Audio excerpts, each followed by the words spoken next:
We had to decapitate her baby to save her life. I'll never forget that night on call. It was one of those rare shifts where things actually felt peaceful. Calm. Just a couple of routine deliveries, a few cries of newborns echoing down the corridor, and me, sitting with a warm drink, thinking maybe this was finally a quiet call. Until a man covered in blood ran up the hospital stairs. His shirt was soaked, his face pale and frantic. "Doctor, please, my wife, in the car, parking lot." He couldn't speak in full sentences, just gasping, blood-stained fragments. I was already on my feet. I told the nurses to grab an emergency delivery kit and page my senior. Something in that man's eyes told me this wasn't just another labor case. It was something urgent, something bad. We sprinted to the car park. What I saw next still plays in my mind like a horror film.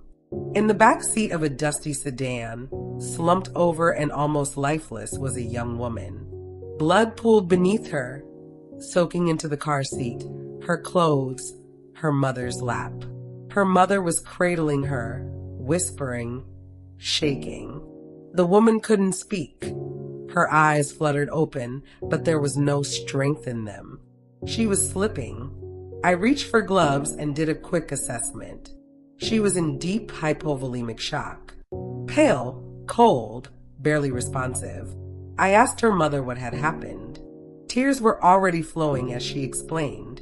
She went into labor this morning. We planned to deliver at home. The midwife said everything was fine until the baby started coming out feet first. It was a breech delivery. The midwife reassured them that she could handle it. But as the labor progressed, the baby's entire body was born, except the head. The baby's head got stuck. The worst case scenario. It's called entrapped after coming head, and it's a known complication in breech births, especially in unskilled hands. The midwife tried everything she knew, but she couldn't get the head out. And while she kept trying, the mother tore. Deeply, she started bleeding. A lot. They eventually rushed to our hospital. But by the time they got to us, the baby's limp body was hanging from between her legs, and she was barely conscious. I quickly checked the exposed umbilical cord. It was cold. No pulse. The baby was gone. That's when my superior arrived. I briefed him in hushed tones as we wheeled her to the operating room. I told him the baby's body had been delivered, but the head was still inside. She was actively bleeding. Her BP was crashing. And then he said something that made my heart skip. "We're going to have to decapitate the fetus to save the mother." I froze for half a second. It's something we learn in textbooks, something we see in advanced obstetrics lectures. But hearing it said aloud in real life with a real woman lying there on the brink of death, it felt monstrous. But it wasn't. It was the only option. The baby was dead. The head was obstructing the birth canal. We couldn't control the bleeding or repair her tears unless we removed the obstruction. We explained everything to her mother and husband. The truth, but not all of it. Just enough to get emergency consent.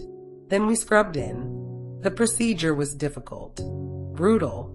We used a technique called clidotomy, followed by craniotomy to release the impacted head.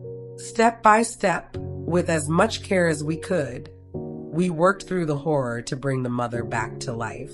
Eventually, we managed to control the bleeding. Her pulse stabilized. She was rushed to the ICU for monitoring. She had survived, but her baby didn't. And then came the part one dreaded the most, telling her. I went to her bedside when she was alert and explained that the baby didn't make it. She looked away. Silent tears rolled down her face. Her mother clutched her hand. And I stood there, not just as a doctor, but as someone who had just walked with them through the darkest night of their lives. We never told her exactly how we saved her life. We didn't need to. Some parts of the story, she didn't need to carry. For more real-life confessions, click the playlist and hit subscribe. Got a story to share? send it to us, because every story deserves a heartbeat.